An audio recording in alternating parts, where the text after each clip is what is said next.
హల్లెలూయా. దేవుని యొక్క మహాకృపను బట్టి మరలా మనమందరం కూడా ఈ విధంగా కూడుకోవడానికి దేవుడు ఈ యొక్క శ్రేష్టమైన సమయాన్ని బట్టి మొదటిగా దేవుడికి వందనాలు. అలాగే కూడి వచ్చిన మీ అందరికీ కూడా ప్రభు పెట్టిన ప్రత్యేకమైన వందనాలండి. అందరూ బాగున్నారా? చక్కగా నవ్వుతున్నారు, అందుని బట్టి దేవుడికి వందనాలు. దేవుడిచ్చింది ఈ యొక్క పళ్ళు దేనికంటే నవ్వడానికేనండి. దేనికండి? నవ్వడానికే. మనం బాధతో ఉన్నాం అనుకోండి, దేవుడు కూడా బాధపడుతూ ఉంటాడు. మనం నవ్వుతూ ఉన్నాం అనుకో, నా పిల్లలు బాధల్లో కూడా సంతోషంగా ఉన్నాడని దేవుడు ఇంకా ఆనందపడతాడు. మంచిది. అయితే ఒక చిన్న మాట అండి, మీకు రోజు వాక్యాలు అంటే అయ్యగారు చెప్పినట్టు నేను చెప్పలేను, కానీ ఒక్కొక్కరిది ఒక్కొక్క అనుభవం, ఒక్కొక్కరిది ఒక్కొక్క విధమైన స్టైల్లో ఉంటుంది. అయితే నేను చెప్పే వాక్యం మీకు అర్థమవుతుందండి? పర్లేదా? ఎంతో కొంత గుర్తుంటుందా? గుర్తుంటుంది. నేనేం చెప్పానండి అమ్మా? పేతురు కోసం మీరు వచ్చిన టైం కదా చెప్పాను. ముందు వచ్చిన వాళ్ళు పశ్చాత్తాపం గురించి, ఎవరి గురించి ఏ యొక్క పుస్తకంలోంచి? యోనా. మంచిదండి. దానికి ముందు రోజు మర్చిపోయారు అప్పుడే. సర్లేండి. అయితే ఒక చిన్న మాట స్టోరీ చెప్పుకుని మనం ముందుకు వెళ్దాం. స్టోరీలు అంటే దానికి రిలేటెడ్గా ఉంటుంది కాబట్టి మీకు అర్థమవుతుందని చెప్తున్నాం. సరే, మీ ఇంట్లో ఇప్పుడు అందరికి కూడా మంచి మంచి మేడలే ఉన్నాయండి. మ్యాక్సిమం మేడలు ఎవరో ఒకరిదే ఇద్దరిదే పూరి గుడిసెలు ఉన్నాయి. అయితే ఇన్కేసు మీది పూరి గుడిసె అనుకోండి, దానికి మంట అంటుకుంది. మంట అంటుకున్నప్పుడు మీరు ఏం చేస్తారు చెప్పండి? పొల్లు బాగానే అంటుకుంది అనుకుంటారా? కాదు కదా. ఎప్పుడైతే ఒక ఇంటికి మంట అంటుకుందో ఏం చేస్తున్నారంటే, ఒక స్టోరీలో వాళ్ళు అనుకున్నారంట, మంట ఇప్పుడే కదా అంటుకుంది, అప్పుడు ఎందుకు కొద్దిగా లేట్గా వెళ్దాం. ఆల్మోస్ట్ అవి ఎలాగైపోయినాయి అంటే, ఆ గోడలు, ఆ యొక్క సీలింగ్ అంతా కూడా మంటతో మండిపోతుందంట. ముందేమో పొగ మాత్రమే వచ్చిందంటండి. ఆ తర్వాత మంట ఏమైపోయిందంటే కళ్ళు కూడా కనిపించినంత దారుణంగా అయిపోయింది. అయితే బయట నుంచి కొంతమంది పిలుస్తున్నారు, ఏమన్నా తెలుసా? ఇదిగో ద్వారము అంటే తలుపు తీయబడింది, బయటకు వచ్చేయండి అని పిలుస్తూ ఉంటే వాళ్ళు ఏం చేస్తున్నారంటే నిర్లక్ష్యంగా ఉండి, ఇంకా అప్పుడే కాదు, బయటికి ఇంకా కొద్దిగా మంట వచ్చిన తర్వాత బయటికి వెళ్దాము అనుకున్నారంట. ఎప్పుడైతే ఆ నిర్లక్ష్యం వాళ్ళని ఏం చేసిందంటే నశింపజేసిందంటే.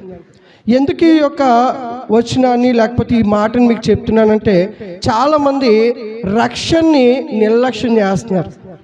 ఇంకొద్దిగా టైం ఉందలే దేవుడు రావడానికి, ఎలాగైనా బతికేయచ్చు. ఏంటండి? ఎలాగైనా మనం బతికేవచ్చు కనుక ఎలాగున్నా పర్లేదు. అయితే ఇక్కడ మనకి 4 విషయాలు ఇక్కడ కనిపిస్తుంది. ఏంటంటే, మొదట అగ్ని అండి. అగ్ని అనేది ఏంటంటే పాపానికి ప్రతిఫలం అన్నమాట.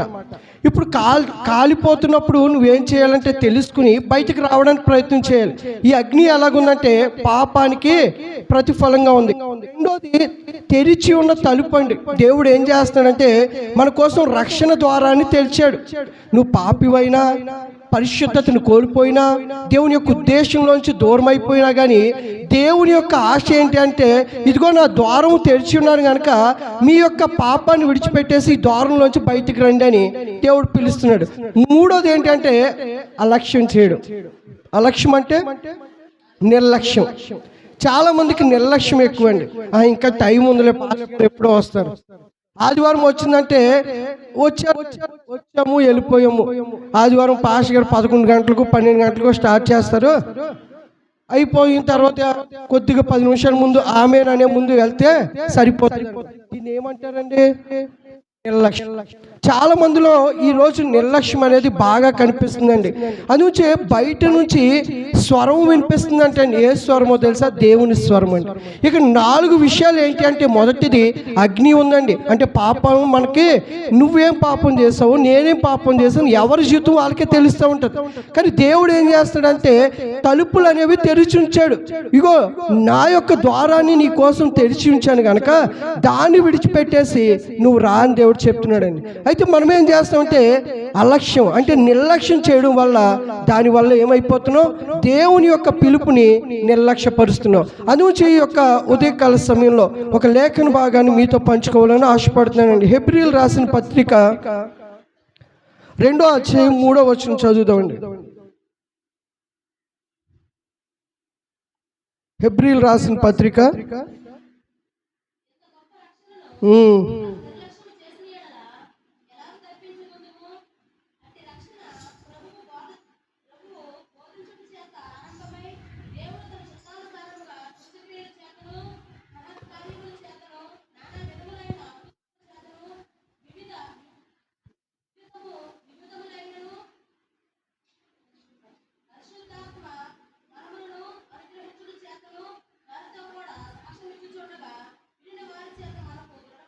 చాలండి, చిన్న ప్రార్థన చేసుకుందాం కళ్ళు మూసుకున్నట్లయితే.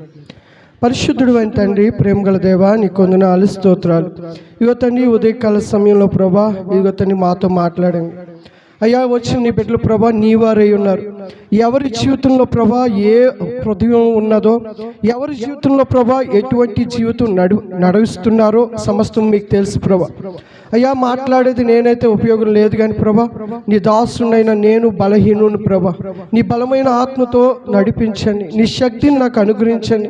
నీ చిత్తాన్ని ప్రభా నెరవేర్చే బిడ్డలుగా మేమందరం కూడా ఉండుటకు సహాయం చేయండి.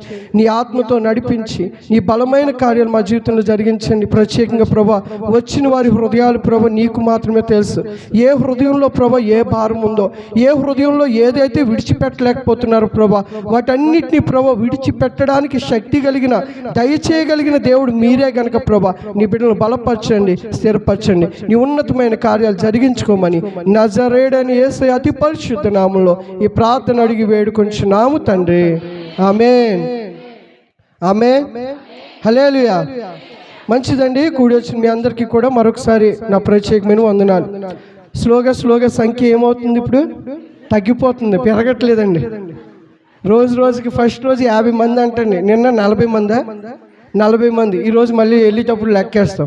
సరే, ఏదేమైనా కానీ ఇక్కడ దేవుని యొక్క వాక్యం ఏం చూపిస్తుందంటే నిర్లక్ష్యం గురించి మాట్లాడుతున్నాడండి. అయితే అపోస్తుడైన పౌలు ఈ పుస్తకాన్ని రాస్తారో ఎవరు రాశారో అనేది తర్జన భజన జరుగుతుంది, కానీ ఎవరు రాశారు అనేది మన యొక్క ఉద్దేశం కాదు, మన యొక్క పని కాదు.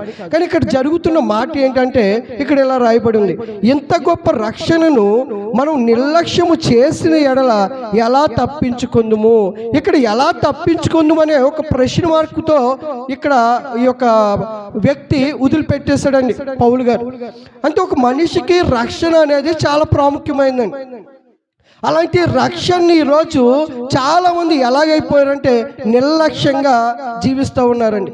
ఈ యొక్క హెబ్రీయులు రాసిన పత్రికను యూదా ప్రజలకు రాస్తూ వారి యొక్క జీవితాలని క్లుప్తంగా చూస్తూ ఈ యొక్క భాగాన్ని రాసినట్లుగా చరిత్ర చెప్తుందండి. వాళ్ళందరూ కూడా ఏం చేస్తున్నారంటే వారు క్రీస్తు యొక్క రక్షణని నిర్లక్ష్యం చేస్తున్నారంటే. ఏం చేస్తున్నారు? ఊరికే వచ్చిన దానికి విలువ ఉంటుంది చెప్పండి. ఎప్పుడైనా సరే ఒక ఊరికే పని వచ్చిందనుకోండి, ఆ పని విలువ తెలియదు. ఊరికే డబ్బులు వచ్చాయనుకోండి, డబ్బులు విలువ తెలియదు. ఊరికే ఫ్యాన్ కింద కూర్చోబెట్టామనుకోండి, ఫ్యాన్ విలువ కూడా మనకు తెలియదు. ఎంతమంది అయితే బాధగా ఎంత నడుచుకుంటా దేవుని దగ్గరికి వచ్చారు కాబట్టి వాళ్ళకి ఏమనిపిస్తుంది? శాంతంగా, మనశ్శాంతిగా అనిపిస్తుంది. ఇప్పుడు అదే కారులో ఏసీలో వచ్చే వాళ్ళకి, లేకపోతే మంచిగా కారులో దిగే వాళ్ళకి ఎలా ఉంటుందండి? పెద్ద తేడా ఏమనిపించదు అక్కడ ఇక్కడ కూడా. అలాగే మన జీవితంలో కూడా దేవుడి యొక్క రక్షణ అనేది కొంతమందికి ఊరికే వచ్చేసింది. ఏమొచ్చేసింది? ఊరికే వచ్చేసింది. కాబట్టి దాన్ని ఎలా చూస్తున్నారంటే చాలా చులకనగా చూస్తున్నారు. రక్షణ దేవుడు రక్షణ ఇవ్వకపోతే మేము ఏమైనా పాడైపోతాం? నిజంగానే పాడైపోతామండి. దేవుడి యొక్క ఆశ ఏంటి అంటే ప్రతి యొక్క క్రైస్తవుడు, అంటే దేవుని నమ్ముకున్న ప్రతి బిడ్డ కూడా ఈ యొక్క రక్షణలో ఉండాలి అని దేవుడే స్వయంగా తన యొక్క ప్రాణాన్ని త్యాగంగా చేసి ప్రాణాన్ని పెట్టి మనకి రక్షణ అనేది ఇచ్చాడండి.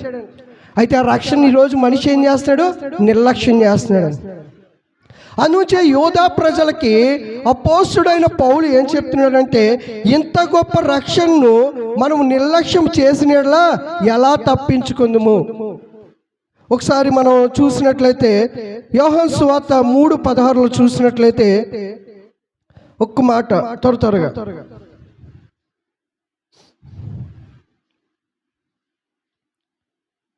సరే. దేవుడు లోకముని ఎంతో ప్రేమించెను,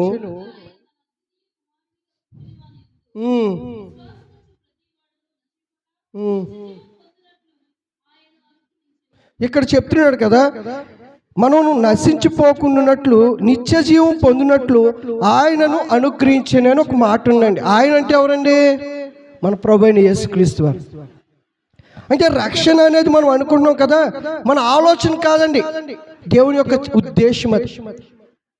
రక్షణ అనేది ఒక మనిషికి పాత నిబంధనలు ఎలా ఉండేదంటే, రక్షణ నిర్లక్ష్యం చేశారనుకోండి ఖచ్చితంగా వాళ్ళకి శిక్ష ఉండేది.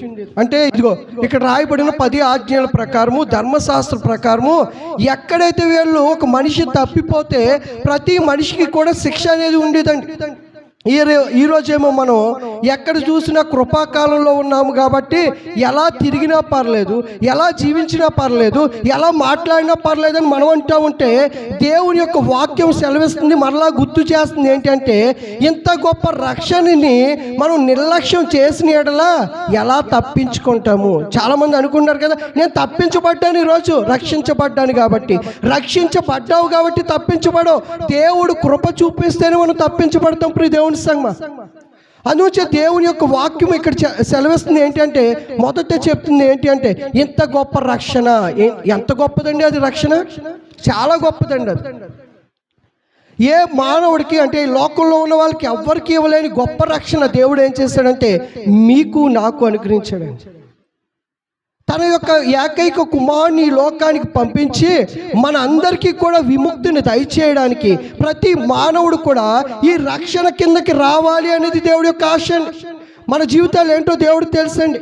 మనం ఎలా బ్రతుకుతున్నామో, ఎలా నడుచుకున్నామో, ఎలా జీవిస్తున్నామో ఎవరికి తెలుసు? దేవుడు తెలుసు. కొంతమంది భర్తల కళ్ళు మూయొచ్చు, లేకపోతే భార్యల కళ్ళు మూయొచ్చు, లేకపోతే పక్కింటి వాళ్ళ కళ్ళు మూయొచ్చు, ఎదురింటి వాళ్ళ కళ్ళు మూయొచ్చు, ఇంకేసి పోలీసు వాళ్ళ కళ్ళు మూయొచ్చు. కానీ దేవుడి కళ్ళు మనం మూయలేమండి. ఆయన కళ్ళు మూయలేము. నువ్వు నేను అనుకున్నాం కదా, ఎవరు చూడట్లేదు, నేను భక్తి పరుణ్ణి, నేను యథార్థ పరురాలి అని నువ్వు నేను చెప్తున్నావు. కానీ దేవుడికి సమస్తము తెలుసండి. నిన్న మొన్న మాట్లాడుకున్నట్టు దేవుడికి అన్నీ తెలుసు. ఆయన కృప ఏంటి అంటే మనల్ని రక్షిస్తూ ఉందండి. ఆయన దయ మనల్ని ఏం చేస్తుందంటే కాపాడుతూ ఉంది తప్ప మన నీతి క్రియలు మురికి గుడ్డలతో సమానం అని దేవుడు వాక్యం సెలవిస్తుంది. మనం ఏం చేయబడుతున్నాం? ఇప్పుడు దేవుని యొక్క కృపలో నడుస్తున్నాం కనుక దేవుడు ఇంకా దయను చూపిస్తాడు. అమ్మో, ఈ క్షణంలో నా కుమార్తె చచ్చిపోతే ఎక్కడికి వెళ్ళిపోతుంది? ఆ నరకంలోకి వెళ్ళిపోతుంది. ఆ నరకం వీరి కోసం కాదు, కేవలం సాతాను కోసమే దేవుడు సృష్టిస్తే ఈరోజు చాలామంది సాతాను ఆలోచనలో పడిపోయి వాడి మార్గంలోనే పాపం చేస్తాడు. వాడు ఎలాగైతే వ్యభిచారం చేశాడో ఈరోజు మనుషులందరూ కూడా అలాంటి వ్యభిచారం చేసి నాకులాగే బ్రతకాలని సాతాను అనుకుంటే, దేవుడు అంటాడు కదా, నాకులా పరిశుద్ధంగా ఉండాలని దేవుడు కోరుకుంటున్నాడండి. ఈరోజు దేవుని యొక్క ఆశని నిరాశపరుస్తున్నారు, దేవుని యొక్క రక్షణని నిర్లక్ష్యపరుస్తూ ఉన్నారు. ప్రియ దేవుని సంగమా, మన అందరం కూడా మనం గ్రహించుకోవాల్సింది ఏంటంటే, ఈ యొక్క పాపం చేసి మనం ఏమైపోతున్నామో తెలుసండి, దేవుడు గురించి కృపలోంచి తప్పిపోతున్నామండి. అంత మాత్రమే కాదండి, ఈరోజు చాలామంది మరణాలు పొందడానికి అనేకమైన రోగాలు కూడా కొన్ని కారణాలు అయి ఉన్నాయండి. అందుచే రోమీయులు రాసిన పత్రిక 6:23 చూసినట్లయితే ఒకసారి చూద్దామండి. రోమీయులు రాసిన పత్రిక 6వ అధ్యాయం 23వ వచనం. యాలై అనగా పాపం వల్ల వచ్చే జీతము మరణము, అయితే దేవుని కృపావరము మన ప్రభు అయిన క్రీస్తు యేసునందు నిత్య జీవము. ఇక్కడ చెప్తున్న మాట ఏంటంటే, పాపం వల్ల వచ్చే జీతం ఏంటండి? మరణం అంటే. చాలామంది ఈ పాపం కింద బందీలైపోయి భక్తి అని ఒక పేరు ముసుగులో బ్రతుకుతూ ఉంటూ, నన్ను దేవుడు కాపాడేశాడు, రక్షించేశాడు. ఇక్కడ అందరికీ కూడా ఏమని పెడతారో తెలుసా? చచ్చిపోతే పరలోకపు పిలుపు అని మంచి బోర్డు పెడతారండి. నీతిమంతులు జ్ఞాపకం చేసుకుంటా ఎంతో మంచిది అంటున్నారండి. ఎవరున్నామని చెప్పండి నీతిమంతులు? బైబిలే సెలవిస్తుందండి. ఇదే అపోస్తుడైన పౌలు అన్నాడు కదా, ఒక్కడు కూడా లేడంటే నీతిమంతుడు. అందరం కూడా పాపం చేసిన వాళ్ళు. కానీ మన బోర్డులు ఎలాగుంటాయి పెట్టేటప్పుడు? పరలోకపు పిలుపు, ఈయన కోసమే పరలోక పిలుపు వచ్చినట్టు పెడతా ఉంటారు. చేసేవన్నీ కూడా పనికిమాల పనులు, చేసేవన్నీ లోకానుసారమైన పనులు, ఏంటి బ్రతికేదంతా కూడా లోకం కోసం బ్రతికి చచ్చిపోయిన తర్వాత వాడికి బాప్తీసం ఉందో లేదో కూడా తెలియకుండా పరలోకం వెళ్ళిపోయి ఒక టైటిల్ పెట్టేసి మన వాళ్ళు ఏం చేస్తాము, దేవుని స్తుతించుడు అని పాటలు పాడేస్తాం. పాడపోతే ఎక్కడ గొడవ అని ఇదొక బాధ. పాడితేనేమో మేము మనస్సాక్షిని చంపుకుని ఇంకోలా పాడాలని. ఎంత భయంకరమైన పరిస్థితి అయిపోయిందండి. భక్తి అనేది ఎలాగైపోయిందంటే ఒక నామకార్థం భక్తి అయిపోయింది. ఈరోజు చాలా మందికి కూడా దేవుని కార్యాలని, ఆయన ఇచ్చిన రక్షణని కూడా నిర్లక్ష్యపరుస్తున్నారు. కాబట్టి దేవుడి యొక్క కృపలోంచి మనం వెళ్ళిపోతున్నాం ప్రియ దేవుని సన్నిధికి. అయితే అపోస్తుడైన పౌలు చెప్తూ, పాపం వల్ల వచ్చే జీతం మరణము. ఈరోజు ఎవరైతే పాపం చేస్తున్నారో వారందరికీ కూడా మరణం శీఘ్రంగా రాబోతుంది. అయితే ఈ మరణం ఏ మరణం అంటే శారీరకమైనది కాదు సుమా, ఆత్మీయమైన మరణం. రెండు మరణాల గురించి మనం ఆలోచించవచ్చు. ఒకటి శారీరకమైన మరణం ఎక్కడ జరిగింది, మామూలుగా మనం మనిషి చనిపోయిన తర్వాత జరుగుతూ ఉంటుంది. ఆత్మీయమైన మరణం ఎక్కడ మొదలైంది, ఎక్కడండి? శ్రీకాకుళంలోనా? ఆత్మీయమైన మరణము ఆది కాండంలో మొదలైందండి.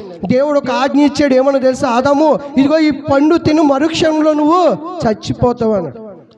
కానీ అతను ఏం చేశాడండి? దేవుడి యొక్క ఆజ్ఞను అతిక్రమించి మరణం అనేది ఆ రోజు నుంచి మొదలైందండి. వెంటనే చచ్చిపోలేదండి.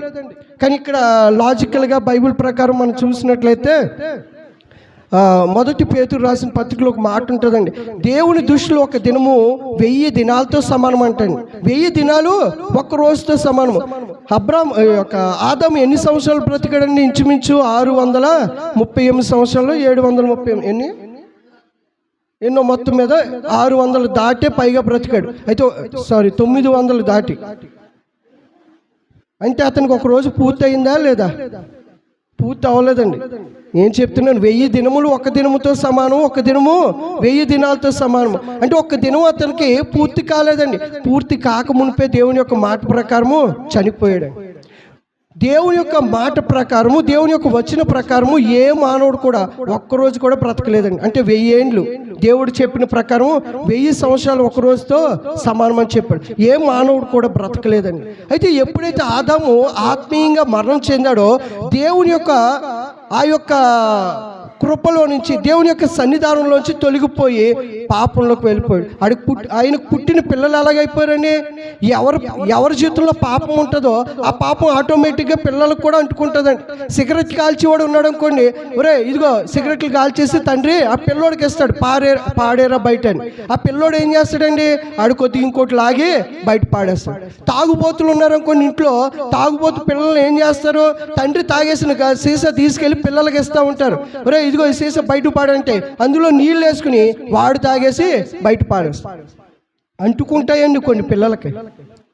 వాళ్ళు పాడైపోవడానికి కారణం తల్లిదండ్రులే కొన్ని విధాలుగా రీజన్స్ అండి.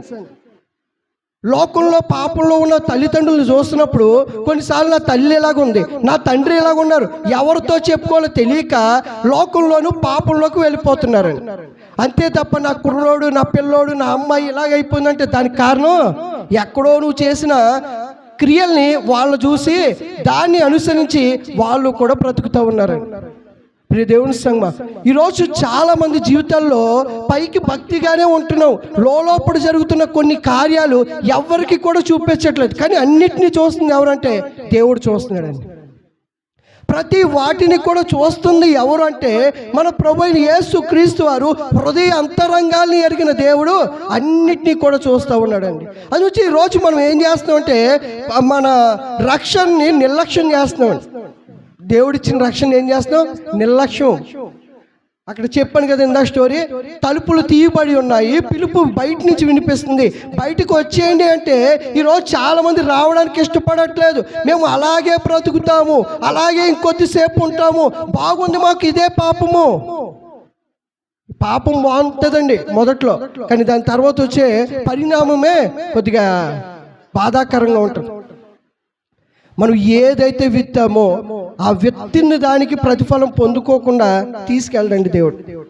ఎవరమైనా సరే మనం ఎలా జీవిస్తున్నామో దేవుడు తెలుసు, ఎలా బ్రతుకుతున్నామో దేవుడు తెలుసు. ఆ బ్రతికిన బ్రతుకుకి నీకు తీర్పు తీర్చకుండా ఈ లోకంలో దేవుడు కొన్ని శరీరపరంగాను అన్ని విధాలుగా శ్రమలు బాధలు పెట్టిన తర్వాతే దేవుడు తీసుకెళ్తాడు.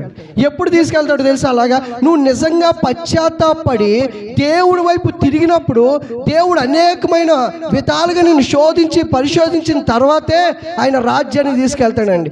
ఈ లోకంలో మనం ఏదో సూసైడ్ చేసుకునో లేకపోతే ఇంకో విధంగా చచ్చిపోయామనుకోండి, అప్పుడు పరలోక రాజ్యం అనేది ఎంత మాత్రం రాదు. ప్రియ దేవుని సంగమా, ఈరోజు పాపంతోనే మనం చచ్చిపోయామనుకోండి, దేవుని యొక్క రక్షణ అనేది నిర్లక్ష్యం అయిపోతుంది. ఈరోజు మనం ఏం చేస్తామంటే ఆ రక్షణని నిర్లక్ష్యం చేస్తున్నాం. అందుకే దేవుని యొక్క ఉద్దేశం ఏంటంటే ఈ యొక్క రక్షణకి తీర్పు అనేది ఖచ్చితంగా మన అందరికీ ఉంది. మన అందరూ ఎలా ఉండాలని దేవుడు ఆశపడుతున్నాడు అంటే మనం అందరం కూడా దేవుని యొక్క కృపలో ఉంటూ దేవుని యొక్క ఉద్దేశంలో ఉంటూ ఆయన ప్రేమను తెలుసుకుంటూ మనము కూడా ఆయన మార్గంలో నడవాలని దేవుని యొక్క వాక్యం సెలవిస్తుందండి. అయితే ఈ యొక్క రక్షణ అనేది ఎంత విలువైందో తెలుసా? ఎంతమంది బంగారం ఉందండి? తప్పేం లేదు, చైనో ఉంగరమో ఏదో ఉండి ఉంటుంది కదా. ఎంతమందికి ఉంది? నాకు ఉంది కాబట్టి నేను చెయ్యొత్తాను, మిగతా వాళ్ళకి లేవు. సరే, దేవుడు ఇస్తాడులేండి త్వరలో. బంగారం ఉన్నది, వెండి ఉన్నది, ఇంకేముంటాయి? విలువైనవి డైమండ్స్, అంత పెద్దవి ఉండవు. సరే, వెండి ఉండొచ్చు, బంగారం ఉండొచ్చు, డైమండ్స్ ఉండొచ్చు, కానీ ఇవి ఒకరోజు మట్టిలో కలిసిపోతాయి. ఇవి ఏమైపోతాయండి? ఒకరోజు భూమిలోకి వెళ్ళిపోతామో లేకపోతే మనం చచ్చిపోయిన తర్వాత ఎవరో ఒకరు తినేయడమో తీసుకుపోవడమో జరుగుతుంది. కానీ దానికంటే విలువైంది దేవుని యొక్క రక్షణని అపోస్తుడైన పేతురు గారు ఒక విషయంలో అన్నారండి. పేతురు రాసిన పత్రిక 1వ అధ్యాయము 18-19 వచనాలు. పేతురు రాసిన పత్రిక 1వ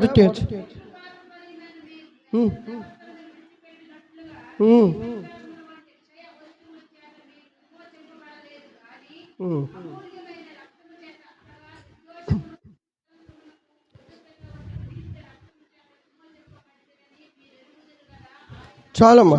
ఇక్కడ చెప్తున్న మాట ఏంటంటే పితృ పారంపర్యమైన మీ వ్యర్థ ప్రవర్తనను విడిచిపెట్టినట్లుగా వెండి బంగారం వంటి క్షయ వస్తువుల చేత మీరు విమోచింపబడలేదు, కానీ అమూల్యమైన రక్తము చేత, అనగా నిర్దోషమును నిష్కలంకమును గొర్రె పిల్ల వంటి క్రీస్తు రక్తము చేత విమోచింపబడితిరని ఎరుగుదురు కదా. అంటే మనం ఎలా రక్షించబడ్డామంటే మా తాతకి మా ముత్తాతలకి బంగారం వెండి చేత నన్ను కొనేసి సపరేట్ చేయలేదండి. ఏంటండి, ఏ మానవుడికి కూడా వెండి బంగారం రక్షణ రాదు, విమోచన రాదు. అనుచే యొక్క అపోస్తుడైన పౌలు పారంపరంగా తల్లిదండ్రుల యొక్క వరము అంటారు చూసారా, తాతల కాలం అంటే ఆ యొక్క విధానం చేత మనం రక్షించబడలేదు. మా తాత దేవుణ్ణి నమ్ముకున్నాడు కాబట్టి నేను దేవుణ్ణి నమ్ముకోలేదు.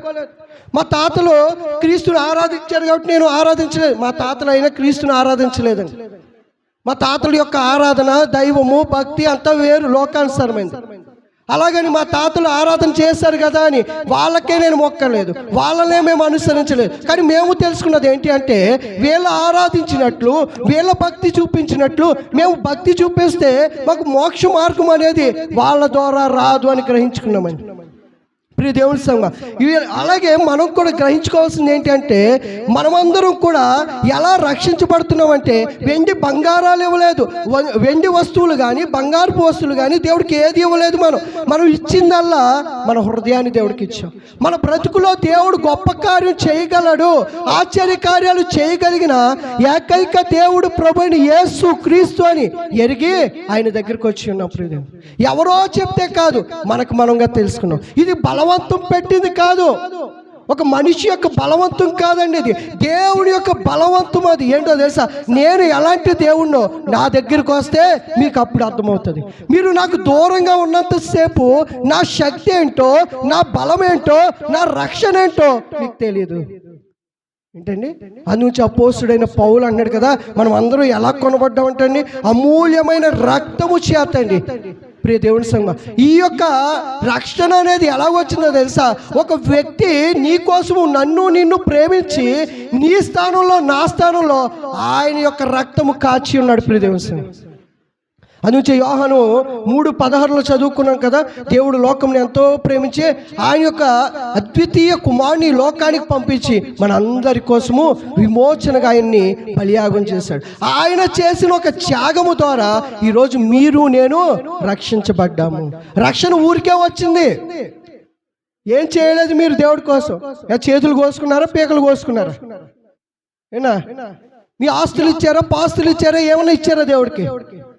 ఏమీ ఇవ్వలేదు. మనం ఇచ్చిందల్లా ఒక్క హృదయము. అయ్యా నీవే నిజమైన దేవుడు అని మన హృదయంలో అంగీకరించాం. అయ్యా ఈ లోకాన్ని సృష్టించిన దేవుడు నువ్వేనని ప్రభా మేము నమ్మి ఉన్నాం. దేవుడు అదే కోరుకున్నాడండి.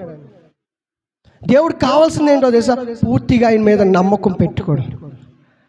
ఆయన మాత్రమే మనల్ని రక్షించగలడు, ఆయన మాత్రమే మనల్ని పరలోక రాజ్యానికి తీసుకెళ్ళడు. ఈ లోకంలో నువ్వు ఎంత భక్తి చేసినా, ఎన్ని విధాలుగా ఏది కొలిచినా నిన్ను మోక్షానికి చేర్చగలిగిన ఒకే ఒక మార్గము ప్రభు అయిన యేసు క్రీస్తు అనే మార్గమే. అందుచే ప్రభు అయిన యేసు క్రీస్తు వారు అన్నారు కదా, నేనే సత్యము, నేనే జీవము, నేనే మార్గము. ఆయన ద్వారా తప్ప ఏ మానవుడు కూడా ఆయన యొక్క ఉన్నతమైన రాజ్యంలోకి వెళ్ళలేరండి. ఈరోజు మీరు అనుకున్నారు కదా, ఇంత గొప్ప రక్షణని ఎలా నిర్లక్ష్యం చేయగలుగుతున్నారు? దేవుడు మిమ్మల్ని రక్షించుకున్న దేనికోసమో తెలుసా? ఆయన కోసం మీరు బ్రతుకుతారని, మీకోసం మీరు బ్రతుకుతారని కాదు. దేవుడు వాక్యం సెలవిస్తుంది ఏంటో తెలుసా? అందరూ కూడా ఏం చేస్తారో తెలుసా అంటండి, వాళ్ళ పని వాళ్ళే చూసుకుంటున్నారంట. అందరూ కూడా సొంత కార్యాలే చూసుకున్నారు తప్ప దేవుడి కార్యాల వైపు ఎవరి మనసు లేదు. ఏ రోజు వెళ్ళామా, పని చేసుకున్నామా, డబ్బులు సంపాదించుకున్నామా, నేను నా పిల్లలు అందరం కలిసి మంచిగా చికెన్ తిన్నామా, కావాల్సిన కొనుక్కున్నామా, ఇదే ఆలోచన. అందుచే దేవుని యొక్క వాక్యం కూడా సెలవిస్తుంది ఏంటంటే, మీరు మొదటిగా ఆయన నీతిని, ఆయన రాజ్యాన్ని వెతకండి అన్నాడు. దేవుడు కూడా ఏం చెప్పాడండి? మొదట మనం వెతకవలసింది ఏంటో తెలుసా? ఆయన నీతి, ఆయన రాజ్యాన్ని వెతకాలి. ఆయన ఎలాంటి దేవుడు అని వెతికావు, అవునా కాదా? ఆయన ఎలాంటి దేవుడని ఒకసారి వెతికారు కాబట్టి ఆయన దగ్గరికి వచ్చారు. ఆయన దగ్గరికి వచ్చిన మీరు రక్షించబడ్డారు. రక్షించబడిన మీరు దేవుడి కోసం బ్రతకాలండి. ఇది వెండి బంగారాలు ఇచ్చి కొనుక్కున్నది కాదు. ఇది కేవలం ఒక నిష్కలంకమైన గొర్రె పిల్ల యొక్క రక్తము ద్వారా మనం అందరం కడగబడి ఉన్నాం. ప్రియదేవుని ఎలా నిర్లక్ష్యం చేయగలుగుతున్నాం? ఈరోజు దేవుణ్ణి అయితే తెలుసుకున్నాము, క్రీస్తునైతే గ్రహించుకున్నాము, బాప్తిస్మం అయితే తీసుకున్నాము, కానీ దేవుడికి తగినట్టు మనం ఏం చేయట్లేదు, జీవించలేకపోతున్నాం. మన జీవితం దేవుడికి నిజంగా అంగీకారంగా లేదు. ఎందుకంటే నామకార్థంగా వస్తున్నాము, వెళ్ళిపోతున్నాం, ఏ మార్పు కనిపించట్లేదు. రక్షణ మనిషిని ఏం చేస్తుందో తెలుసా? ఇంకా ఏదో చేయాలి దేవుడి కోసం అని కలిసిని తీసుకొస్తుందండి. లెగిసిపోయి పాటలు పాడమనో లేకపోతే వాక్యాలు చెప్పమని కాదు. లెగిసి ఉద్యోగం అంటే పక్కనున్న వారికి నీ మంట అంటుకోవాలండి. ఇప్పటికీ నాకు ఎప్పుడు గుర్తు వస్తుందండి ఏంటో తెలుసు, మనలో చాలా మంది దేవుడు తెలుసుకున్న కొత్తలో ఇంటి పక్కనో, ఇంటి లోపడో, లేకపోతే తెలిసిన వాళ్ళో, తెలియని వాళ్ళో ఎవరి పక్కన వాళ్ళు కూర్చున్నాం అనుకోండి, వాళ్ళకి దేవుడి గురించి చెప్తా ఉండేవాళ్ళు. ఎందుకు? నీకు ఆ మంట ఉంది. అప్పుడు అమ్మా యేసయ్యని తెలుసుకోండి, అమ్మా యేసయ్యని. వాళ్ళు తిట్టినా కొట్టినా ఏం చేసినా కూడా మనం ఏం చేసేవాళ్ళు? అమ్మా యేసయ్యని తెలుసుకోండి అమ్మా, ఆయన ఎంత గొప్ప దేవుడో తెలుసుకోండి అమ్మా. అయ్యా ఇదిగో నువ్వు పరలోకం ఈరోజు చచ్చిపోయావుకో, పరలోకం తీసుకెళ్ళేది ఎవరో తెలుసా? యేసయ్యనయ్యా. ఎంతమంది చెప్తున్నామండి? అంటే అందుకే చెప్తున్నా, ఎవరికి వాళ్ళు సొంత కార్యాల వైపే ఆసక్తి చూపుతున్నాం తప్ప దేవుడి కార్యాల వైపు, ఆయన రక్షణ గురించి ఎవరు కూడా చెప్పేవాళ్ళు తక్కువైపోయాము. ఇంకెంతకాలం ఇలాగే ఉంటాం చెప్పండి? ఇంకెంతకాలం మన కోసం మనం బ్రతుకుతాం చెప్పండి? మహా అయితే 60 సంవత్సరాలు బ్రతుకుతాం. 60 తర్వాత దేవుడి దగ్గర చచ్చిపోయిన తర్వాత ఒక రోజు తీర్పు ఉంది. మనం దేవుడి మందిరానికి వచ్చిన తర్వాత ఒక మంచి తీర్మానం తీసుకున్నాము. ప్రారంభంలో ఒక మంచి తీర్మానం తీసుకున్నాము. దేవుడు గుర్తు చేస్తున్నాడేమో ఒకసారి గుర్తు చేసుకోండి. నువ్వు ఏ తీర్మానం తీసుకున్నావు ఒకసారి గుర్తు పెట్టుకోండి. ప్రభా నేను బ్రతికేంత వరకు ప్రభా నీతోనే బ్రతుకుతాను, నీ మందిరంలోనే బ్రతుకుతాను, నీతోనే జీవిస్తానని చెప్పిన మనము ఈరోజు వస్తున్నాము, వెళ్ళిపోతున్నాం తప్ప ఏ కార్యాల్లో కూడా ఆసక్తి చూపించట్లేదు. దేవుడి మందిరంలో ఎన్నో పనులు ఉంటాయండి.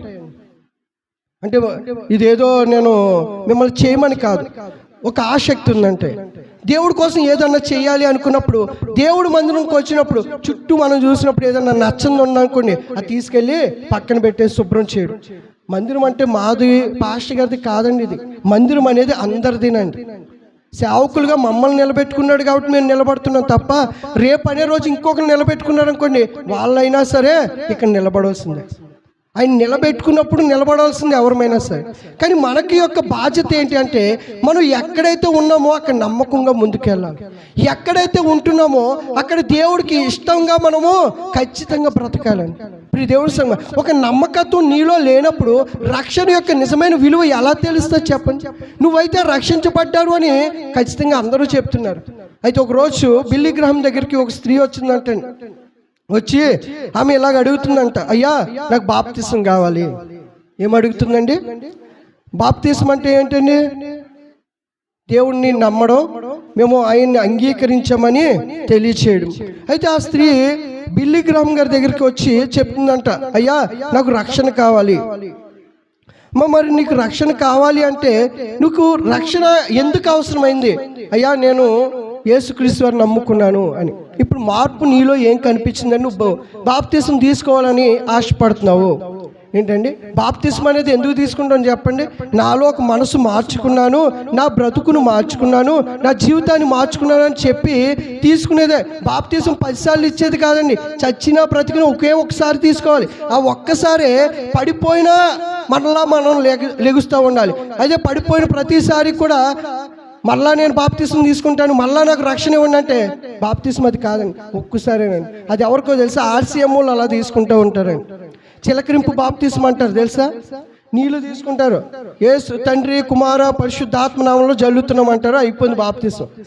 మనకు బైబుల్ నేర్పుతున్న పాఠం ఏంటంటే, ఒక మనిషి ఒకసారి నీటిలో మునిగాడంటే వాడి పాపాలన్నీ కూడా అందులో ముంచేశాడు. ఇప్పుడు పైకి లేస్తున్నాడంటే ఒక కొత్త జీవితంలోకి వాడు వస్తున్నాడని అర్థం అనమాట అండి. అయితే ఈ బాప్తిసానికి ఆ స్త్రీ బిల్లీ గ్రహం గారి దగ్గరికి వెళ్ళినప్పుడు ఆయన అడుగుతున్నాడు, అమ్మాయి ఎందుకు నువ్వు బాప్తిసం తీసుకోవాలి అనిపించిందంటే ఆ స్త్రీ చెప్తున్న మాట ఏంటో తెలుసా? అయ్యా నేను ఇంతకు మునుపు సరిగా తుడిచేదాన్ని కాదు, నేను ఒక పని మనిషిని, ఏ యొక్క పని కూడా సరిగా చేసేదాన్ని కాదు. ఇప్పుడు నేను ఎలా చేస్తున్నానంటే, మా యొక్క ఓనర్స్ మీద నా మీద ఎంత నమ్మకం ఉంచారంటే, ఈ అమ్మాయికి ఈ స్త్రీకి ఏ పని ఇచ్చినా నమ్మకంగా చేస్తుందనే విధంగా చేస్తున్నానయ్యా. సందుల్లో నేను తుడుస్తున్నానయ్యా, పైన కింద అంతా కూడా నాకు కనిపించిన ప్రతి భాగాన్ని కూడా శుభ్రంగా కూడా నేను చేస్తున్నానయ్యా అని ఆ యొక్క బిల్లీ గ్రహం గారికి ఆ స్త్రీ చెప్పిందండి. అంటే ఇప్పుడు మార్పు ఏం కనిపించింది? మునపటేమో చూస్తారేమో అని పని చేసింది, ఇప్పుడు దేవుడు చూస్తున్నాడని భయంతో పనిచేసింది. అయితే ప్రియ దేవుడి సంగమా, మనం కూడా ఎలాగుండాలంటే, మనం చేసే చిన్న పని అయినా సరే అది దేవుడికి నమ్మకంగా చేయాలి. మనుషులు చూసేటప్పుడేమో మొక్కలు పీకడం, మనిషి చూడలేనప్పుడేమో మాట్లాడుకోవడం కాదండి. నువ్వు మాట్లాడుకుంటేనే పని చే. ఎవరు చూస్తున్నారో చూడలేదు అది పక్కన పడండి, దేవుడు చూస్తున్నాడు. మనం ఎవరికి భయపడాలి అంటే దేవుడికి భయపడాలి. దేవుడిచ్చిన రక్షణని మనం చాలా జాగ్రత్తగా కాపాడుకోవాలి ప్రియ దేవుడి సంగమా. రెండోది మనం చూసినట్లయితే ఇక్కడ చెప్తున్నది నిర్లక్ష్యము. ఏం కనిపిస్తుందండి ప్రతి ఒక్కరిలో? అనుచ ఆ యొక్క మాటలోనే హెబ్రీ వ్యక్తి చెప్తున్న అపోస్తుడైన పౌలు ఇంత గొప్ప రక్షణని నిర్లక్ష్యం చేసిన ఎలా తప్పించు. నిర్లక్ష్యం చాలా మందికి ఏంటండి? నిర్లక్ష్యం. ఆ స్టోరీలో వాళ్ళు ఏమనుకున్నారంటే, ఇంకా టైం ఉందిలే, ఈ ఇల్లంతా కాలిపోయిన తర్వాత మనం అప్పుడు బయటికి వెళ్దాం, అప్పుడు రక్షించుకుందాం అనుకున్నారు. కానీ ఆ నిర్లక్ష్యం వాళ్ళని ఏం చేసిందంటే నాశనానికి దారి తీసింది. ఈరోజు మనం కూడా చాలాసార్లు ఏమనుకున్నాం అంటే నిర్లక్ష్యంగా బ్రతుకుతూ ఉన్నాం. ఒక రక్షణ తీసుకోవడంలో నిర్లక్ష్యము, తీసుకున్న రక్షణ కాపాడుకోవడంలో నిర్లక్ష్యము, బ్రతకడంలో నిర్లక్ష్యము, మాట్లాడడంలో నిర్లక్ష్యము, దేవుడి గురించి చెప్పడంలో నిర్లక్ష్యము. అయితే ఒక వ్యక్తి మనకు పరిచయం చేస్తున్నాడండి. అపోస్తుల కార్యాలు 24వ అధ్యాయము 25వ వచనం చూసినట్లయితే ఒక వ్యక్తి గురించి ఇక్కడ కనిపిస్తుందండి. 24-25వ వచనం, 24 నుంచి కూడా చదువుదాం. 24వ అధ్యాయం 24వ వచనం నుంచి చదువుదాం. చదువు అక్కడి నుంచే. సరే.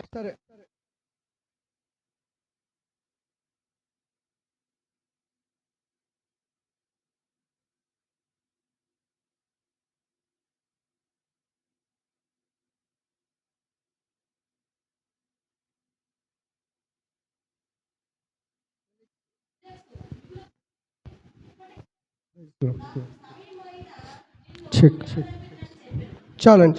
ఇక్కడ కనిపిస్తుంది ఏంటంటే ఒక రాజు, ఒక అధికారి ఏం చేశాడంటే పౌలు ఎలాంటి వాడో తెలుసుకోవాలి. ఆయన యొక్క మాటలకి అనేకులు మారిపోతున్నారంటే, అనేక జీవితాలు కట్టబడుతున్నాయంట. అయితే ఈ ఫెలిక్స్ అనే ఒక వ్యక్తికి ఏమనిపించిందంటే, తన భార్య ఒక దగ్గర కూర్చుని పౌలు గారిని బయటకు పిలిపించారు. అయ్యా ఒకసారి పౌలు గారిని తీసుకురండి, ఆయనతో మేము మాట్లాడాలి అనుకుంటామని చెప్పినప్పుడు అపోస్తుడైన పౌలు బయటకు వచ్చిన తర్వాత 25వ వచనం నుంచి బాగా కనిపిస్తుందండి.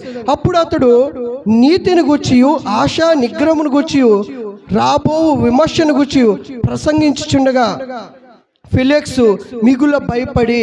ఇక్కడ ఎప్పుడైతే ఒక మనిషి జీవితంలో ఏ లోపం ఉంటుందో దాన్ని బట్టే భయపడతాడండి. దేనికి భయపడతామండి? దేన్నైతే మనం చూసి పదే భయపడతామో దానికే మనం భయపడుతూ ఉంటాం. ఒక వ్యక్తి అన్నాడండి, ఎవరి జీవితంలో పాపం ఉంటుందో వాళ్ళ జీవితంలో భయం ఉంటుందంటే.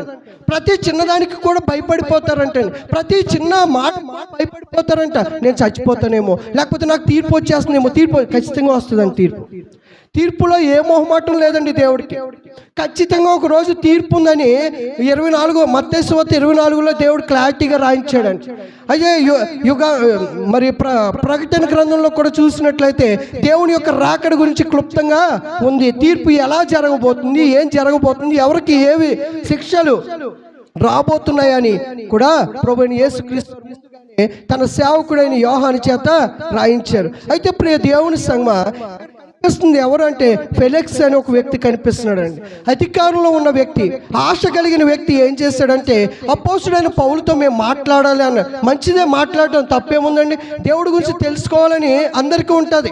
అయితే ఈ ఫెలిక్స్ కూడా దేవుడి గురించి తెలుసుకోవాలని ఒక ఆశ పుట్టినప్పుడు, బుద్ధి పుట్టినప్పుడు పిలిచాడు పౌలుని. పౌలు రాగానే అయ్యా వందనాలండి, కాలు మీద పడిపోలేదు, కాలు 2 చేతులు ఎత్తేసి చెప్పలేదు, ఒక గౌరవం ఇస్తాడు. ఈ యొక్క క్రైస్తవులమైన మనం ఏం చేస్తామంటే ఎంత గొప్ప వాళ్ళైనా సరే గౌరవం మాత్రం ఎక్కడ తీసిపడు. వాళ్ళని గౌరవిస్తాము, ప్రేమిస్తాము తప్ప నమస్కారాలు, ఒంగోడి దండాలు ఇవన్నీ మనం చేయకు. మనం చేయవలసిందల్లా దేవుడికి మాత్రమే మనం వంగాలి. మనం నడుము ఎప్పుడు వంగాలో తెలుసా? దేవుడి దగ్గరే వంగాలని. అన్ని దగ్గర వంగిందనుకోండి అది మొత్తం వంగిపోయి ఉండిపోతుంది. ఎందుకంటే దేవుని యొక్క ఆశ ఏంటంటే నీవు ఇవ్వవలసిన ఘనత మహిమ నాకే రావాలి, ఏ మనిషికి కూడా రావడానికి లేదు. మనం భయపడవలసింది దేవుడికే తప్ప ఈ లోకంలో శరీరాన్ని నాశనం చేసే మనిషికి కాదు, మన ఆత్మకు తీర్పునిచ్చే దేవుడికని ఇదే బైబిల్లో దేవుని యొక్క వాక్యం సెలవిస్తుంది. అయితే ఫెలిక్స్ అనే వ్యక్తి దగ్గరికి వెళ్ళిన తర్వాత ఇక్కడ అపోస్తుడైన పౌలు ఏం చెప్తున్నాడంటే అప్పుడు నీతి గురించి, నీతి అంటే ఏంటండి? చేసే క్రియలు. మనం ఏది చేస్తున్నామో దాన్ని బట్టి ఒక రోజు తీర్పు ఉంది. అయ్యా మనం నీతిగా జీవిస్తే పరలోక రాజ్యం ఉంది.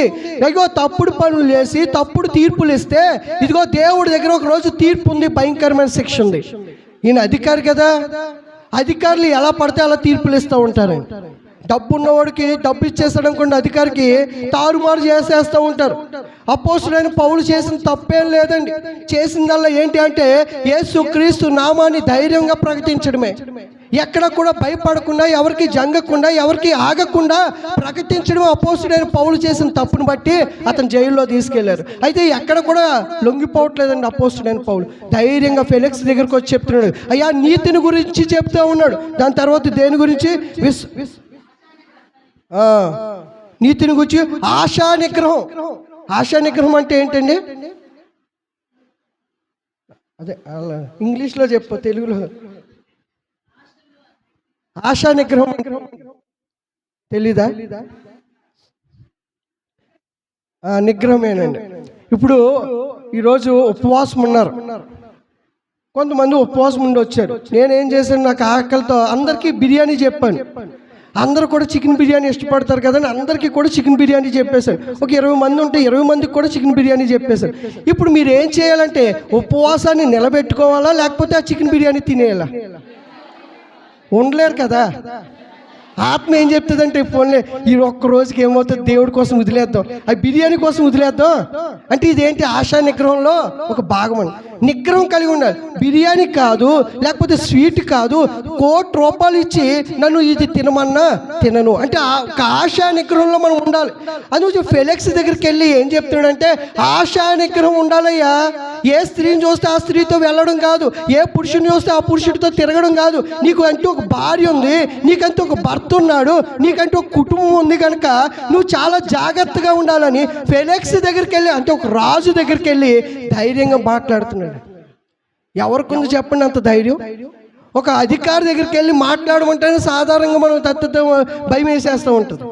కానీ ఆ యొక్క రోమా ప్రాంతంలోనే ఒక మంచి అధికారంలో ఉన్న వ్యక్తి దగ్గరికి వెళ్ళి ధైర్యంగా మాట్లాడుతున్నాడు. మొదట నీతి గురించి చెప్తున్నాడు, తర్వాత ఆశానిగ్రహం గురించి చెప్తున్నాడు, ఆ తర్వాత ఏంటి రాబో విమర్శను గురించి ప్రసంగించుండగా ఫెలిక్స్లో ఏం పుట్టిందంటే భయం పుట్టిందంట. అంటే రాబో దినంలో విమర్శ అంటే దేవుడి దగ్గర ఒక తీర్పు ఉంది. నువ్వు నీతిగా చేయలేదనుకో ఆ నీతికి తగిన ప్రతిఫలాన్ని నువ్వు పొందుకుంటావు. నీలో ఆశా నిగ్రహం లేదు చూసావా, దాని గురించి కూడా దేవుడి దగ్గర ఒక తీర్పు ఉంటుంది. ప్రియ దేవుడి సంగమా, ఎందుకు ఈ మాట చెప్తున్నానంటే ఎవరికి ఏది అవసరమో దేవుడు తెలుసండి. ఈ అపోస్తుడైన పౌలు రక్షణ గురించి చెప్పట్లేదండి. చెప్పాడా? అయ్యా యేసయ్యని తెలుసుకోవాలయ్యా, యేసయ్యని తెలుసుకోవాలయ్యా, యేసయ్యని తెలుసుకో అయ్యా, ఇదిగో నేను ఇలా రక్షించబడ్డాను, ఇలా దేవుడి దగ్గరికి వచ్చానని చెప్పట్లేదండి. ఎందుకంటే పరిశుద్ధాత్మ అతను నడిపిస్తుంది. పరిశుద్ధాత్మ అపోస్తుడైన పౌలు ఏది మాట్లాడమన్నాడో అదే మాట్లాడుతున్నాడు. ఏది ఎవరికి ఏది ఎప్పుడు అవసరమో దేవుడికి తెలుసండి. ప్రియ దేవుని సంగమా, ఈ యొక్క ఉదయకాల సమయంలో మన జీవితంలో కూడా నీతి లేని జీవితాలు జీవిస్తున్నామేమో. తప్పు మన వైపు ఉన్నా కూడా సమర్థించుకుంటూ తప్పుకే సపోర్ట్ చేస్తూ ఉన్నామేమో. ఆశా నిగ్రహం కలిగి లేకుండా బ్రతుకుతున్నామేమో. కొన్ని చూసిన దాన్నల్లా అనుభవించాలని కోరిక మనలో పడుతుందేమో. ఎవరో పక్క అబ్బాయిని చూసో, లేకపోతే పెళ్ళి అయిపోయిన అబ్బాయిని చూసో, లేకపోతే పెళ్ళి అయిపోయిన అమ్మాయిని చూసో మనం ఏం చేస్తున్నామో మన ఆశలను కోరికలుగా మార్చుకుంటున్నాం. దానికి తీర్పు దేవుడి దగ్గర నుంచి రాబోతుంది. దేవుడు హెచ్చరిస్తున్న మాట ఏంటంటే నీలో ఆశా నిగ్రహం నీకు కావాలి. ఆ ఆశా నిగ్రహం లేదు కాబట్టి ఆ రోజు అవ్వ ఆదాము చేసిన తప్పుని బట్టి ఈరోజు మన అందరి మీద వచ్చేసింది. ఆమె అనుకుంది కదా ఎంత చక్కగా ఉందో పండు, తినేయాలి. దేవుడు చెప్పాడు ఒక ఆజ్ఞ, ఇదిగో చేయొద్దు తినొద్దు అని దేవుడు చెప్తే ఆమె ఏం చేసిందంటే ఆశా నిగ్రహం కలిగి బ్రతకలేదండి. ఈరోజు చాలా మంది జీవితాలు పాడైపోవడానికి, చాలా మంది కుటుంబాలు నాశనం అయిపోవడానికి గల కారణం ఏంటో తెలుసా? ఆశా నిగ్రహం. నిగ్రహంగా ఉండలేకపోతున్నారు. జీవితాన్ని దేవుడు కోరుకున్నట్టు పరిశుద్ధంగా జీవించలేకపోతున్నారు. దేవుడు కోరుకున్నట్టు యథార్థంగా జీవించలేకపోతున్నారు. ప్రియదేవుని సంగమా, పాపం వైపు చూస్తూ పాపాన్ని ఈజీగా మనలోకి లాక్కుంటూ వెళ్ళిపోతున్నారు. సాతాను యొక్క క్రియలు ఇవేనండి. ఈ యొక్క క్రియల వల్ల చాలా కుటుంబాలు రోడ్డును పాలైపోయాయి. చాలా మంది అనేకమైన రోగాల చేత హాస్పిటల్లో పడి ఉన్నారు. ఎందుకండి? ఆశా నిగ్రహం లేక. ఈరోజు మనలో ఏది నిగ్రహంగా ఉంది? ఏది వద్దంటున్నా, ఏది కోరుకుంటున్నాం మనం? దేవుడు ఇగో ఈ బట్టలు నీకొద్దు, ఈ వస్తువులు నీకొద్దు, ఈ ఆహారం నీకొద్దు, ఈ మందు, ఈ యొక్క సిగరెట్లు ఏది వద్దు అంటే మనం దాన్నే కోరుకున్నామా? దానివల్ల ఖచ్చితంగా ఒకరోజు మూల్యం చెల్లించాల్సి వస్తుంది. దానివల్ల నష్టమే ఉంది తప్ప ఆశీర్వాదం లేదు. ప్రియదేవుని. కానీ ఎప్పుడైతే అపోస్తుడైన పౌలు ఆ మాటలు ప్రసంగించుగా తనలో ఏం పుట్టిందంటండి? భయం పుట్టింది. ప్రియదేవుని. ఈరోజు మేము ఇలా మాట్లాడామనుకోండి, కావాలని పాస్టర్ గారు ఇలా మాట్లాడారు నా గురించి, పాస్టర్ గారు ఇలా కావాలని తెలుసుకుని మాట్లాడుతున్నారు. ఎవరో చెప్పారు ఈయనకి, పాస్టర్ గారికి ఎవరో చెప్పుంటారు, అందుంచి ఆయనకి చెప్పుంటుంది. నాకు ఎవరు చెప్పలేదు. నేను ప్రిపేర్ అయింది కూడా ఇందాక నేను సిద్ధపడ్డాను. ఇది వాక్యం. దేవుడు మాట్లాడుతున్నాడు కాబట్టి ఎవరికి ఏది అవసరమో దేవుడు తెలుసు. మిమ్మల్ని చూసి నేను చెప్తే ఏమొస్తుంది చెప్పండి? నాకు తీర్పు వస్తుంది. పలానా మేరీని నువ్వు చూసి చెప్పావు కాబట్టి నువ్వు ఆమెను టార్గెట్ చేసావు అంటారు. దేవుడి దగ్గర నాకు తీర్పు ఉంది. ఎవరు టార్గెట్ చేయట్లేదు. మనం అందరం కూడా టార్గెట్ ఎవరి దగ్గర ఉంది? దేవుడి దగ్గర నుంచి టార్గెట్ వస్తుంది. దేవుడు టార్గెట్ ఎందుకు చేస్తాడు తెలుసా? వాడి జీవితం ద్వారా ఒక ప్రత్యేకమైన ఉద్దేశం ఉంది. వారి మార్చుకుంటే, వారి బ్రతుకులు మార్చుకుంటే ఒక గొప్ప సాక్షులుగా నిలబడతారు, ఒక గొప్ప పనివారిగా నిలబడతారు, ఒక బలమైన పరిచర్య, లేకపోతే ఒక పని దేవుడు జరిగించుకోవడానికి ఇష్టపడుతున్నాడు కనుక మనలో ఉన్న లోపాలని దేవుడు చూపిస్తూ ఉంటాడు. ఒప్పుకున్నాం అనుకోండి దేవుడికి వందనాలు, ఒప్పుకోలేదనుకోండి దేవుడికే వందనాలు. ఎందుకంటే ఆయనే కదా తీర్పు ఇచ్చేది. మేము ఎవరిని చెప్పండి, చెప్పేవాళ్ళమే తప్ప మార్చేవాళ్ళం కాదండి. పట్టుకుని వచ్చి ఇదిగో రండి పరలోక రాజ్యం తీసుకెళ్తాను అనడానికి నాకు ఇవ్వలేదు దేవుడు అధికారం. దేవుడు ఇచ్చిన అధికారం ఏంటి అంటే నజరేయుడైన యేసు నామములో నువ్వు ప్రసంగం చేయి. దేవుని యొక్క ఇచ్చిన అధికారంలో నువ్వు దేవుని వాక్యాన్ని ప్రకటించు. భయపడకు, దిగులు పడకు. ఏ విషయంలో కూడా ఎవరు ఏమనుకుంటారో నాకు అనవసరం. నా విధానం ఇలాగే ఉంటుందండి. నేను ఇలాగే మాట్లాడతాను. మీ సేవకులు మాట్లాడిన విధంగా నేను ఎప్పుడు మాట్లాడలేదండి. ఇప్పుడు కూడా నాకు అలా రాదని చాలాసార్లు ప్రయత్నం చేస్తాను. అలా మెల్లగా మాట్లాడడం, లేకపోతే ప్రేమగా మాట్లాడడం. ప్రేమగా ఎప్పుడు మాట్లాడతానంటే బయటికి వెళ్ళేటప్పుడే మాట్లాడతాను. కానీ లోపల ఉన్నప్పుడు దేవుడు నాకు ఏదైతే బోధిస్తాడో, ఏదైతే నడిపిస్తాడో, అది ఎవరైనా కావచ్చు, ఎలాంటి సందర్భమైనా కావచ్చు, దేవుడు చెప్పమన్నది కాక నా ఆలోచనలు పెట్టాను అనుకోండి, ఆ తప్పుడుది నన్ను తప్పుడు మార్గంలో తీసుకెళ్తుంది. కానీ దేవుని యొక్క వాక్యాన్ని ఆయన చెప్పమన్నది చెప్పినట్టు చెప్పమనుకోండి, ఒక్కరైనా మార్చుకుంటారు జీవితం. దేవుడి యొక్క ఆశ ఏంటండి, 90 గొర్రెలు ఉన్నప్పుడు 100 గొర్రెల్లో ఒక గొర్రె తప్పిపోయినప్పుడు ఆ ఒక్క గొర్రె కోసమే దేవుడి యొక్క ప్రయాసం. 99 ఎలాగంటే ఒక మార్గంలో ఉన్నాయి కాబట్టి దేవుడు ఆ 99 కోసం ఆరాటపడట్లేదండి. ఆ 99 ఒక మంచి మార్గంలో ఉన్నాయి కాబట్టి అవి మంచిగానే వెళ్తాయి. కానీ ఒక్కదాని కోసమే దేవుడు ఏం చేశాడంటే ఆ 99ని ఒక పక్కన పంపించేసి ఆయన ఒక్కడే ఈ లోకానికి వచ్చి ఆ ఒక్క గొర్రె కోసము ప్రయాసపడుతున్నాడు. ఈరోజు మన కోసం, ఒక్కరి కోసమే దేవుడు ప్రయాసపడుతున్నాడు. దేవుని యొక్క ఆశ ఏంటంటే ఒక్కరైనా నిజంగా మీ హృదయాలు మార్చుకుని ఆ రక్షణ యొక్క విలువను తెలుసుకుని ఇది నిర్లక్ష్యపరచకూడదని మీరు తెలుసుకున్నారనుకోండి, ఆయన మంచి మార్గంలో మనం నడుస్తాం. మనలో భయం రావాలి. ఇదిగో నేను రక్షణ పొందుకున్న స్త్రీని, నేను రక్షణ పొందుకున్న పురుషుణ్ణి, ఏ స్త్రీని వ్యభిచారపు ఆలోచనతో నేను చూడకూడదు, తప్పుడు ఆలోచనతో నేను చూడకూడదు. ఏ పురుషుణ్ణి కూడా ఒక హృదయంలో కూడా ఎటువంటి చెడు ఆలోచన నాకు రాదు. భయం ఎక్కడుందండి ఈరోజు? భయము అంటే, భక్తి అంటే దేవుడి మందిరాలకు వచ్చి పాటలు పాడేయడం కాదండి. ఎక్కడ ఉన్నా కూడా ఆ వణుకు, బెదురు మనలో రావాలండి. అమ్మో దేవుడికి విరుద్ధమైన కార్యం, అమ్మో దేవుడికి యొక్క ఇది దేవుడికి నచ్చనిది, ఇది సాతాను నాలో ప్రేరేపిస్తుంది, అందుకే నువ్వు అప్పుడు ఏం చేయాలి, నజరేయుడైన యేసు నామములో నాలో నుంచి పో అన్నప్పుడు అది పోతుంది. అంతే తప్ప ఈ అమ్మాయి చెప్పి నన్ను బాగానే ఎక్కిలింతలేస్తుంది కాబట్టి అమ్మ నెంబర్ ఇస్తావా, అమ్మ బాగానే ఉన్నాడు ఈ అబ్బాయి, ఎవరు బాగానే మాట్లాడుతున్నాడు కదా నెంబర్ ఇచ్చుకుంటే పోయిందేమో. వయసుతో సంబంధం లేదండి. ఈరోజు మనుషులకు వయసుతో సంబంధం లేని పాప క్రియలన్నీ చేస్తున్నాం కాబట్టి దేవుని యొక్క నిజమైన రక్షణని కోల్పోయి ఆయన ఇస్తున్న ఆశీర్వాదాన్ని మనం పూర్తిగా పోగొట్టుకుని బ్రతుకుతున్నాం. అందుకే అపోస్తుడైన పౌలు హెబ్రీలు ఆయన యొక్క యోధా ప్రజలందరికీ కూడా చెప్తున్న మాట ఏంటంటే, ఇంత గొప్ప రక్షణని ఎలా నిర్లక్ష్యం చేస్తారు, ఎలా చేస్తున్నారు నిర్లక్ష్యంగా? మీకోసం ఆయన ఎంతో రక్తాన్ని గార్చాడు, ఎంతో త్యాగం చేశాడు. ఎన్నో గొప్ప శక్తి కలిగిన దేవుడు, ఎంతో మహిమ కలిగిన దేవుడు, ఆ మహిమను విడిచిపెట్టేసి మట్టిలోంచి వచ్చిన మన కోసం ఆయన ప్రాణాన్ని సైతం ఇవ్వడానికి ఇష్టపడ్డాడు. ప్రియదేవుని, ఆయన ఇష్టపడ్డాడు కాబట్టి మనం రక్షించబడ్డాం.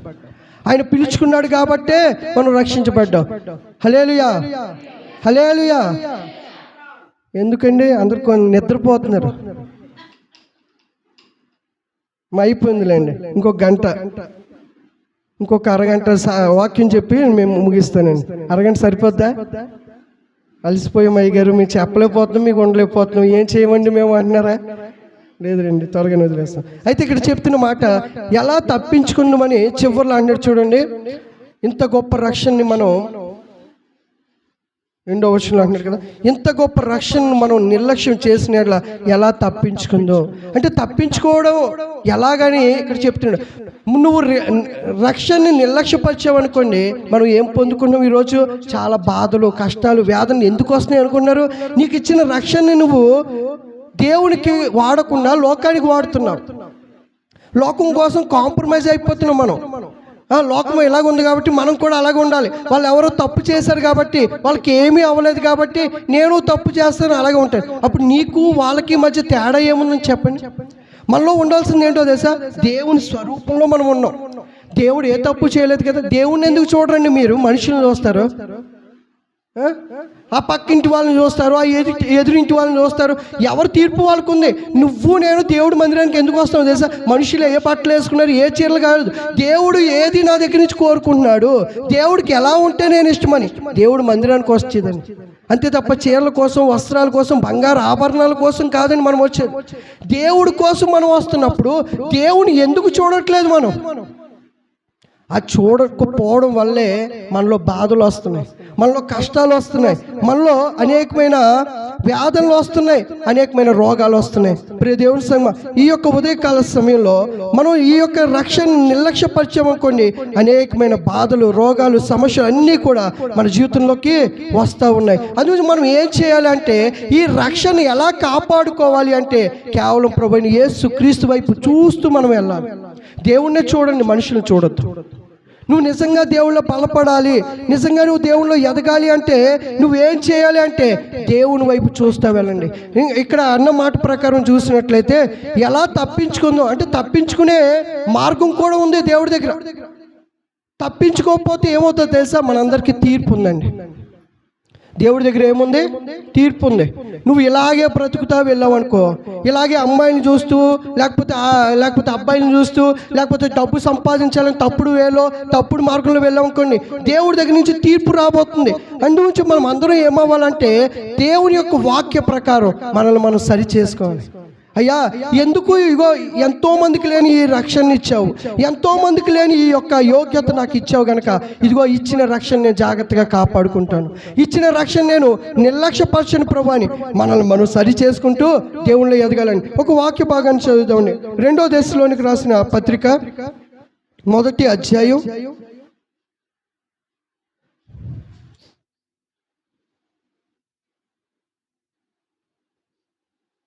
1వ అధ్యాయం 8-9 వచనాలు చూద్దాం.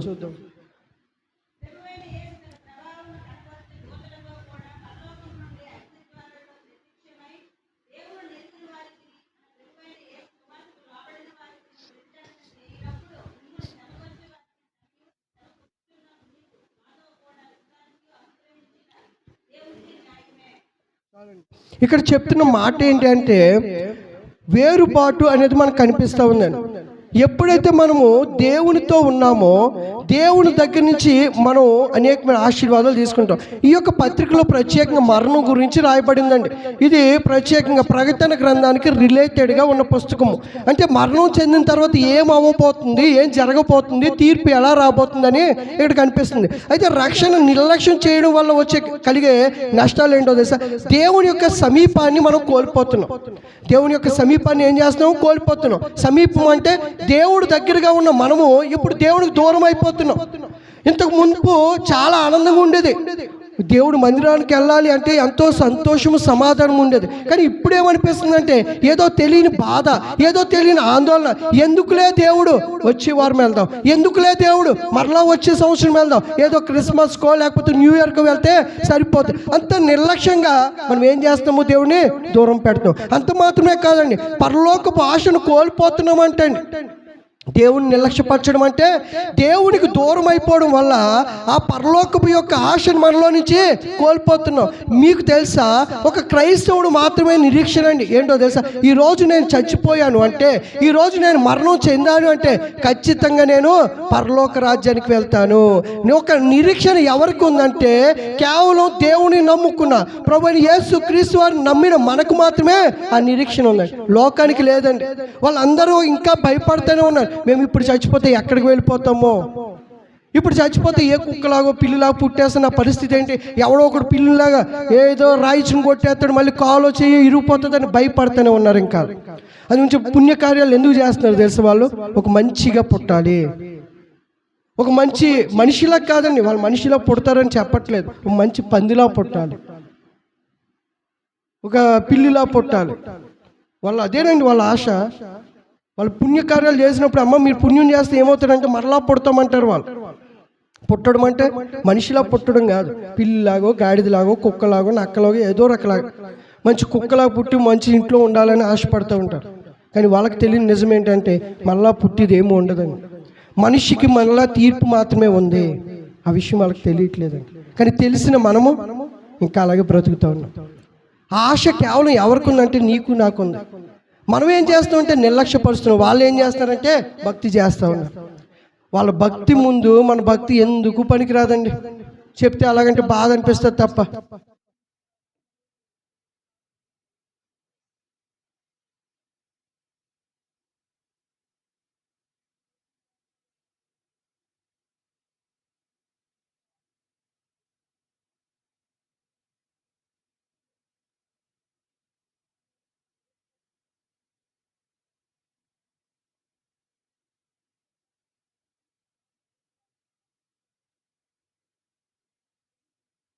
అంటే క్రమశిక్షణ ఉండాలండి. ఆ క్రమశిక్షణ మనకి ఎన్నో ఆశీర్వాదాలు తీసుకొస్తూ ఉంటుంది. నీకు ఆశ నిజంగా కావాలి అంటే, నీ జీవితంలో నిజంగా ఆశీర్వాదం కావాలి అంటే నిజంగా దేవుని వైపు చూడు. ఏం చేస్తే ప్రభు నిజంగా నన్ను ఆశీర్వదిస్తావంటే నేను ఒక మాట చెప్పగలను, దేవుని సమయాన్ని ఇవ్వండి. అన్ని విషయంలో మొదటి స్థానం దేవుడికి ఇవ్వండి. ఆ మొదటి స్థానాన్ని నేను ఉన్నతమైన స్థానానికి తీసుకెళ్తుంది. అంతకుమించి ఇంకోటి లేదు. నువ్వు ఇంకా అంతకుమించి ఏం చేయక్కర్లేదు. నువ్వు చేయవలసిందల్లా ఒక్కటే ఏంటో తెలుసా, ఈ రోజు నుంచి ఖచ్చితంగా ప్రభా నువ్వు ఇచ్చిన రక్షణ బట్టి నేను ప్రార్థన చేస్తాను అయ్యా, నేను ఆరాధన చేస్తాను, మొదటి సమయాన్ని నీకు ఇస్తాను, మొదటి జీవితాన్ని ఇదిగో నాకు వచ్చిన ప్రతి దాంట్లో మొదటిది నీకు ఇస్తాను అయ్యా, నువ్వు కోరుకున్నట్టు ఇక నుంచి నేను జీవిస్తాను. అది చెప్తే చాలండి. అంతకుమించి మన భక్తి ఏం లేదు. నువ్వు ఆదివారం వచ్చినప్పుడు అందరికంటే లేట్గా రావద్దు, అందరికంటే ముందుగా రండి. ఒక 5 నిమిషాలు ముందు వస్తే ఏమైనా తుఫాను భూకంపాలు ఏమైనా వస్తాయా? ఇంట్లో గొడవలు అయిపోతాయేమో, ఒక 5 నిమిషాలు ముందు వెళ్తాయి. లేదు లేదు, దేవుడు మందిరాన్ని నిర్లక్ష్యం చేయొద్దు. మీరు పనులకి ఏ టైంకి వెళ్తారమ్మా? 9 గంటలంటే 8:50కి వెళ్ళిపోతారు కదా, అవునా కదా? నేను పని చేసుకునేవాడిని, నాకు వెల్డింగ్ పని ఉన్నప్పుడు నేను వెళ్ళేవాడిని. వాడికి 10 గంటలంటే 9:50కి లేదా 9 గంటలకే డ్యూటీలు ఉండి 9 అంటే 8 మేము బయలుదేరి వెళ్ళేటప్పటికి అక్కడికి 10 నిమిషాలు ముందే ఉండేవాళ్ళమండి. అంటే డబ్బు వస్తుందని టైం ఇస్తున్నాం అది అక్కడ? లేదు లేదు, డబ్బు కాదు, ఒక పనికి మేము న్యాయం చేస్తున్నాం. మీరు అంతే, మీరు చేస్తున్న పనులకు 10 నిమిషాలు ముందు ఉండాలనుకుంటారు ఎవరైనా సరే చేసే పనిలో. మరి దేవుడు మందిరానికి అనేటప్పటికి సమయం పాడు ఉండదు, వస్తూనే ఉంటారు. ఆరాధన జరుగుతూ ఉంటే వస్తూ ఉంటారు, చివరి ప్రార్థన జరుగుతుంది, వస్తూనే ఉంటారు. ఇంక దేవుడు ఆశీర్వాదాలు ఎక్కడుంటాయి చెప్పండి? దీనికి రీజన్స్ ఏంటి అంటే పని లేట్ అయిపోయింది, వంట లేట్ అయిపోయింది, ఇది అది అని రకరకాలుగా చెప్తారు. ఇవన్నీ దేవుడి దగ్గర చెప్తే దేవుడు వినండి. దేవుడు చెప్పేది ఒకటే, నాకు టైం ఇయ్యి, నాకు సమయం ఇయ్యి, నీ జీవితాన్ని ఇయ్యి, అప్పుడు నేను ఇచ్చే ఆశీర్వాదం చూస్తాను.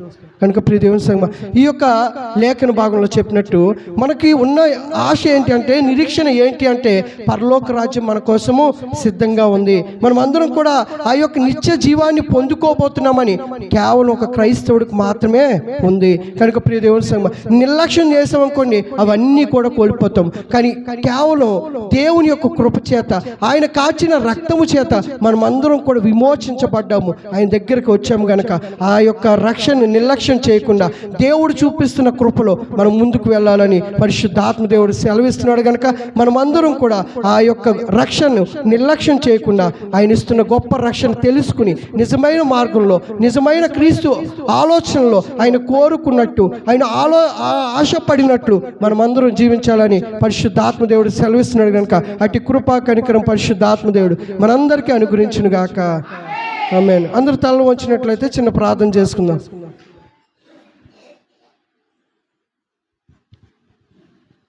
ప్రార్థన చేసుకుందాం. ఈ యొక్క